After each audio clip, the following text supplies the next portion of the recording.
Russian researchers in the late 1940s kept 5 people awake for 15 days using an experimental gas-based stimulant. They were kept in a sealed environment to carefully monitor their oxygen intake, so the gas didn't kill them, since it was toxic in high concentrations. This was before closed-circuit cameras, so they only had microphones and 5-inch thick glass porthole-sized windows into the chamber to monitor them. The chamber was stocked with books, cots to sleep on, but no bedding, running water, and a toilet, and enough dried food to last all 5 for over a month. The test subjects were political prisoners deemed enemies of the state during World War II. Everything was fine for the first 5 days. The subjects hardly complained, having been promised falsely that they would be freed if they submitted to the test, and did not sleep for 30 days.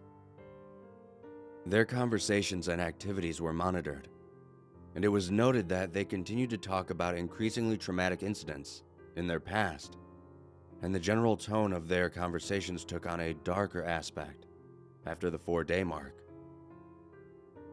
After 5 days, they started to complain about the circumstances and events that led them to where they were, and started to demonstrate severe paranoia. They stopped talking to each other and began whispering into the microphones and one-way mirrored portholes. Oddly, they all seemed to think they could win the trust of the experimenters by turning over their comrades, the other subjects in captivity with them. At first, the researchers suspected this was an effect of the gas itself. After 9 days, the first of them started screaming. He ran the length of the chamber, repeatedly yelling at the top of his lungs for 3 hours straight. He continued attempting to scream, but was only able to produce occasional squeaks. The researchers postulated that he had physically torn his vocal cords. The most surprising thing about his behavior is how the other captives reacted to it. Or rather, didn't react to it. They continued whispering to the microphones until the second of the captives started to scream. The 2 non-screaming captives took the books apart, smeared page after page with their own feces, and pasted them calmly over the glass portholes. The screaming then promptly stopped. So did the whispering in the microphones. After 3 more days passed, the researchers checked the microphones hourly to make sure they were working, since they thought it impossible that no sound could be coming with 5 people inside. The oxygen consumption in the chamber indicated that all 5 must still be alive. In fact, it was the amount of oxygen 5 people would consume at very heavy levels of strenuous exercise. On the morning of the 14th day, the researchers did something they said they would not do to get a reaction from the captives. They used the intercom inside the chamber, hoping to provoke any response from the captives they were afraid were either dead or vegetables.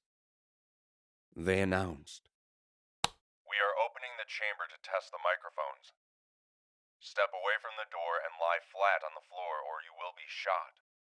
Compliance will earn one of you your immediate freedom." To their surprise, they heard a single phrase in a calm voice respond, "We no longer want to be freed." Debate broke out amongst the researchers and the military forces funding the research. Unable to provoke any more response using the intercom, it was finally decided to open the chamber at midnight on the 15th day. The chamber was flushed of the stimulant gas and filled with fresh air, and immediately voices from the microphones began to object. 3 different voices began begging, as if pleading for the life of loved ones to turn the gas back on. The chamber was opened and soldiers sent in to retrieve the test subjects. They began to scream louder than ever. So did the soldiers when they saw what was inside.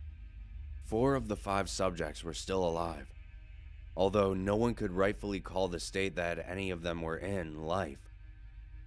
The food rations past day 5 had not been so much as touched.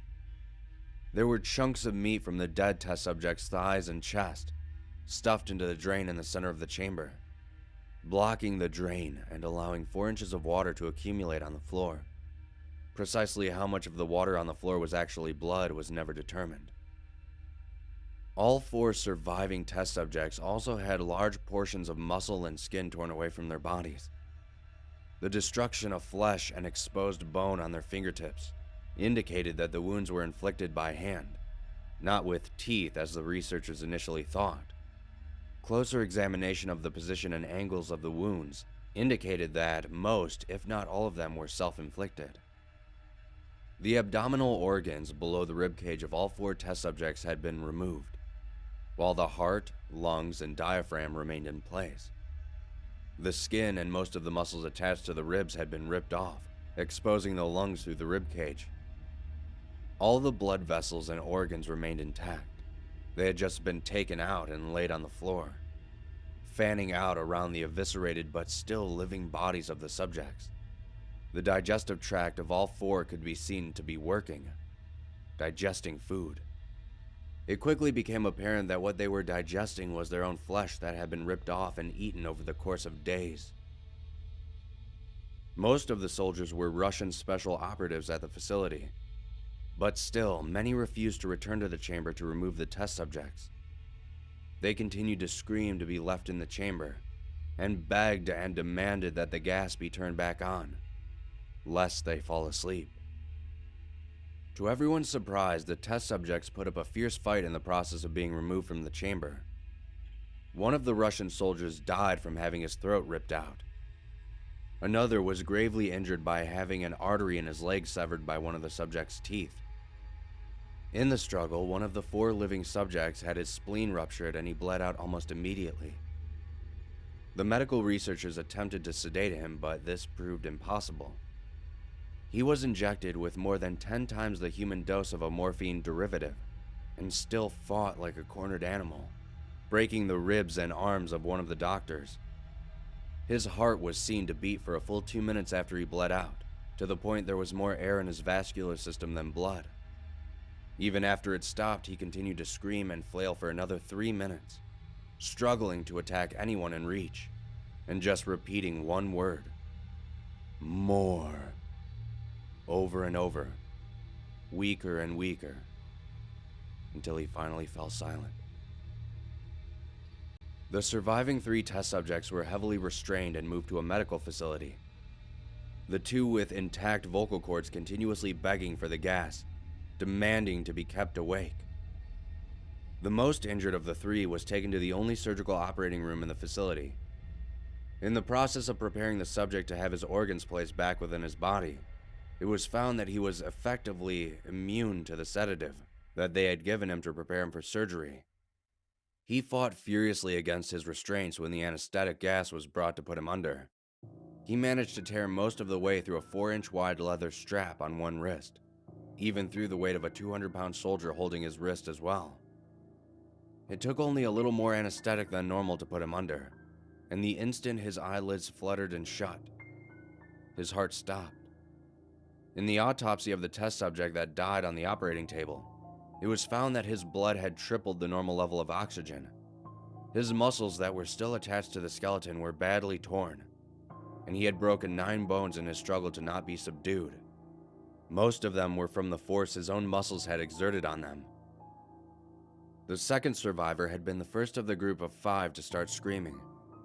His vocal cords destroyed, he was unable to beg or object to surgery, and he only reacted by shaking his head violently in disapproval when the anesthetic gas was brought near him. He shook his head yes when someone suggested, reluctantly, that they try the surgery without anesthetic, and the subject did not react for the entire 6-hour procedure of replacing his abdominal organs and attempting to cover them with what remained of his skin. The surgeon presiding stated repeatedly that it should be medically impossible for the patient to still be alive. One terrified nurse assisting the surgery stated that she had seen the patient's mouth curl into a smile several times whenever his eyes met hers. When the surgery ended, and the subject looked at the surgeon and began to wheeze loudly, attempting to talk while struggling, Assuming this must be of some drastic importance, the surgeon had a pen and pad fetched so the patient could write his message. It was simple. 2 words. Keep cutting.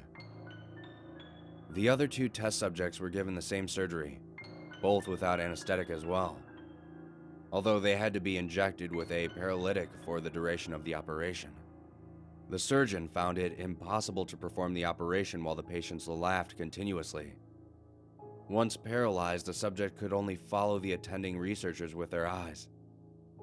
The paralytic cleared their system in an abnormally short period of time, and they were soon trying to escape their bonds again. The moment they could speak, they were again asking for the stimulant gas.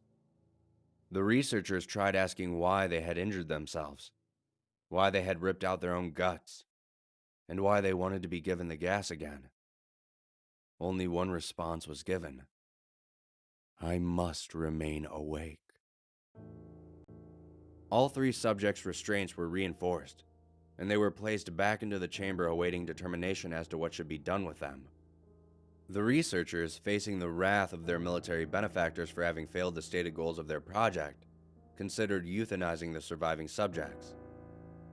The commanding officer, an ex-KGB, instead saw potential and wanted to see what would happen if they were put back on the gas.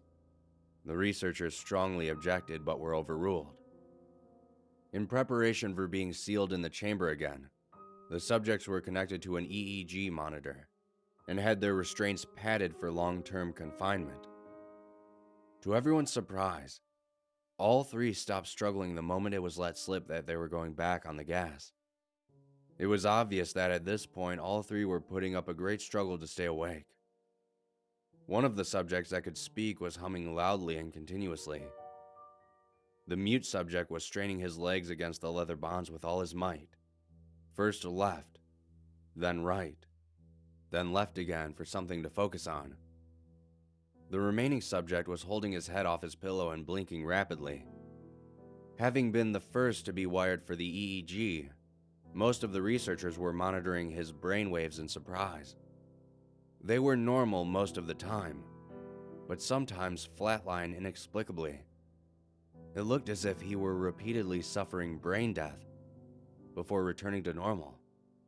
As they focused on papers scrolling out of the brainwave monitor, only one nurse saw his eyes slip shut at the same moment his head hit the pillow. His brainwaves immediately changed to that of deep sleep, then flatlined for the last time as his heart simultaneously stopped. The only remaining subject that could speak started screaming to be sealed in now. His brainwave showed the same flatlines as the one who just died from falling asleep. The commander gave the order to seal the chamber with both subjects inside, as well as 3 researchers. One of the named 3 immediately drew his gun and shot the commander point blank between the eyes, then turned the gun on the mute subject and blew his brains out as well.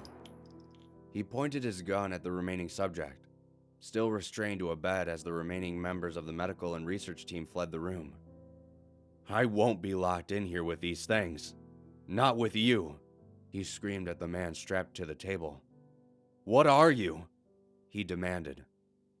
I must know. The subject smiled. Have you forgotten so easily? The subject asked. We are you. We are the madness that lurks within you all, begging to be free at every moment in your deepest animal mind.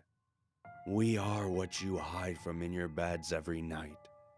We are what you sedate into silence and paralysis when you go to the nocturnal haven where we cannot tread.